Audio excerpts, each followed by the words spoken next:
Assalamualaikum warahmatullahi wabarakatuh. Perkenalkan, nama saya Muhammad Musafir Husna dari Prodi Teknik Komputer kelas B. Di sini saya akan mengerjakan tugas sistem basis data, yang dimana deskripsi tugasnya adalah buat kode di atas dalam tabel dan implementasikan pada DBMS Oracle Apex dan isi data tabel minimal 5 data tiap tabel. Nah, di sini ada 3 entitas yaitu employee, department, dan department location. Nah, step pertama yang harus dilakukan adalah memodelkan kode di atas pada Oracle Data Modeler dan menentukan kardinalitas yang ada antar tabel. Nah, berikut adalah tabel yang berhasil dibuat berdasarkan kode di atas. Di atas kan ada 3 entitas yaitu employee, department, dan department location. Nah, pada tabel employee ini terdapat 3 atribut. Yang pertama ada SSN sebagai primary key, DNO, dan juga super SSN sebagai foreign key. Nah, pada tabel departemen ada 3 atribut juga, yaitu department number sebagai primary key, department name sebagai atribut biasa, dan MKSSN sebagai foreign key. Dan selanjutnya ada department location, yang dimana di department location ini juga ada 3 atribut, yaitu department number dan department location sebagai primary key, dan department number sebagai foreign key.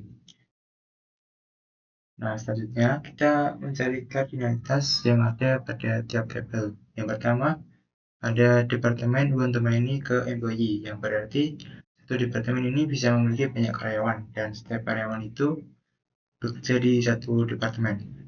Nah, yang kedua adalah departemen ke departemen location, yang berarti satu departemen memiliki banyak lokasi, dan tiap lokasi itu hanya terkait ke satu departemen.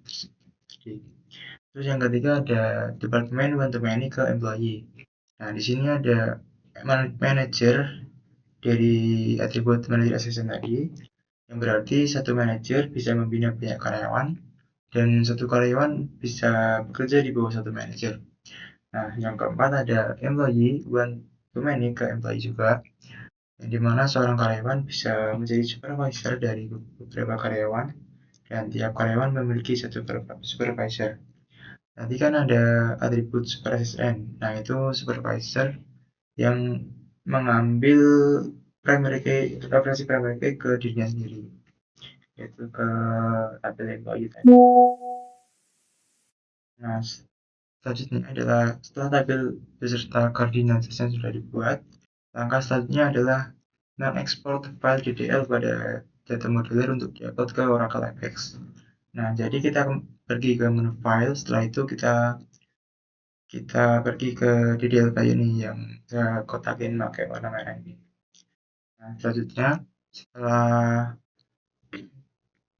itu kita generate yang nanti akan memunculkan script dari data model tadi. Nah, kalau misal sudah tidak terjadi error, kita bisa langsung melakukan save di sini untuk mengekspor atau menjadikan file pada data model ini supaya bisa diupload ke Oracle Apex. Nah, selanjutnya adalah sign in ke Oracle Apex menggunakan akun yang sudah disediakan dan mengikuti prosedur yang ada untuk menunjukkan proses sign in. Nah, di sini nanti kita akan buka password sendiri. Dan setelah itu kita bisa login ke Oracle Apex. Nah, setelah itu masuk ke SQL Workshop dan pilih SQL Scripts untuk mengupload file DDL yang telah diekspor tadi untuk menambahkan file ke DBMS Oracle Apex.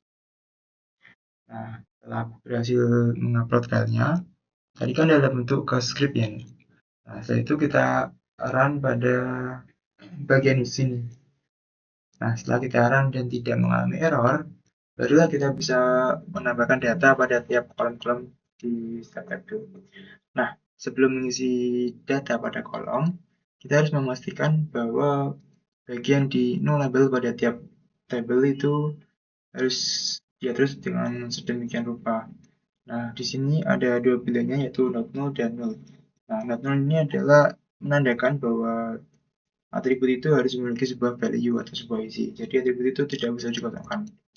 Nah, kebalikannya yaitu null, yaitu atribut ini tidak harus memiliki sebuah nilai, jadi bisa dikosong saja pada saat kita mengisi data pada atribut itu. Nah, kapan sih kita menggunakan not null dan null ini? Nah, kita menggunakan not null untuk atribut yang merupakan primary key. Jadi, primary key itu tidak boleh dikosongkan pada pengisian data di tabel ini.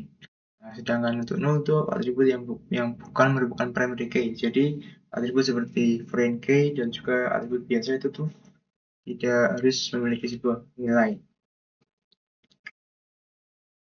Nah, itu dilakukan agar tidak terjadi error karena primary key dari tabel lain yang dijadikan reference belum isi datanya.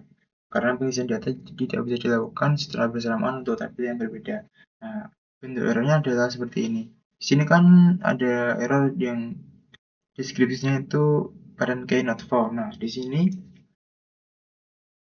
kan DNO ini kan mengambil referensi dari tabel departemen number. Nah, tabel di departemen number itu kan belum kita isi, tapi di departemen number yang di bagian employee ini sudah kita isi. Nah, ini nggak bisa karena parent key-nya itu tidak terdeteksi. Jadi, parent key ini tidak bisa diisi karena di bagian departemen itu belum kita isi. Nah, cara mengatasinya ada pada hasil di atas ini, yaitu dengan mengatur DNO ini menjadi nol, sehingga bisa kita kosongin terlebih dahulu untuk kita bisa mengisi primary key yang di tabel employee ini.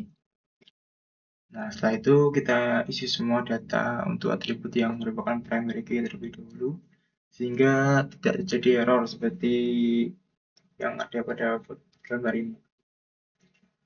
Nah, setelah selesai menambah data pada primary key, tambahkan data pada foreign key yang belum memiliki nilai. Nah, berikan nilai yang sama dengan primary key yang dijadikan referensi atau bisa disebut parent key.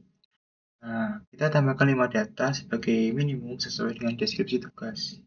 Nah, contohnya ada pada foto di bawah ini. Di sini kita sudah membuat 5 baris dari tabel employee ini yang dimana pada foreign key ini datanya itu harus sama dengan yang ada di primary key, sehingga nanti juga agar tidak mengalami error juga. Nah, karena di sini sudah selesai, maka videonya akan saya akhiri. Terima kasih sudah menonton dan wassalamualaikum warahmatullahi wabarakatuh.